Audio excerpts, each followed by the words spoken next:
আগামী শিক্ষাবর্ষ থেকে প্রথম শ্রেণীতে ভর্তি পরীক্ষা চালুর সিদ্ধান্ত থেকে সরে এসেছে শিক্ষা মন্ত্রণালয়। পূর্বের ন্যায় লটারির মাধ্যমেই প্রথম শ্রেণীতে ভর্তি কার্যক্রম পরিচালনার নীতিগত সিদ্ধান্ত নিয়েছে মন্ত্রণালয়। গত মার্চে এক সংবাদ সম্মেলনে প্রথম শ্রেণীতে ভর্তি পরীক্ষা আয়োজনের সিদ্ধান্তের কথা জানিয়েছিলেন শিক্ষা এবং প্রাথমিক ও গণশিক্ষা মন্ত্রী ড.আ.ন.ম এহসানুল হক মিলন। শিক্ষা মন্ত্রণালয় সূত্রে জানা গেছে, প্রথম শ্রেণীতে ভর্তি পরীক্ষা নেওয়ার ঘোষণার পর থেকে অভিভাবকদের মধ্যে উদ্বেগ সৃষ্টি হয়। শিশু সন্তানকে পরীক্ষার জন্য প্রস্তুত করতে অনেকেই কোচিং সেন্টার ও গৃহশিক্ষকদের দ্বারস্থ হন। অভিভাবকদের উদ্বেগ কমাতে মন্ত্রী নামমাত্র পরীক্ষা নেওয়ার কথা জানালেও দুশ্চিন্তা কমেনি।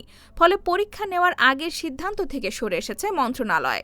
নাম অপ্রকাশিত রাখার শর্তে মন্ত্রণালয়ের শীর্ষ এক কর্মকর্তা দ্য ডেইলি ক্যাম্পাসকে বলেন, প্রথম শ্রেণীতে ভর্তি পরীক্ষা নেওয়া হবে না। আগের মতোই লটারির মাধ্যমে ভর্তি কার্যক্রম পরিচালিত হবে।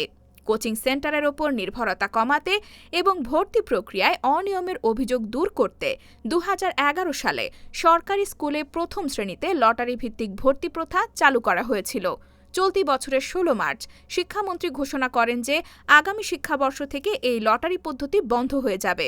একই দিনে জারি করা বিজ্ঞপ্তিতে শিক্ষা মন্ত্রণালয় জানায়, ২০২৭ সাল থেকে সরকারি ও বেসরকারি স্কুলে প্রথম থেকে নবম শ্রেণী পর্যন্ত লটারি ভিত্তিক ভর্তি প্রথা বাতিল করা হবে এবং সব অংশীদারদের সঙ্গে আলোচনার পর একটি নতুন ভর্তি প্রক্রিয়া চালু করা হবে।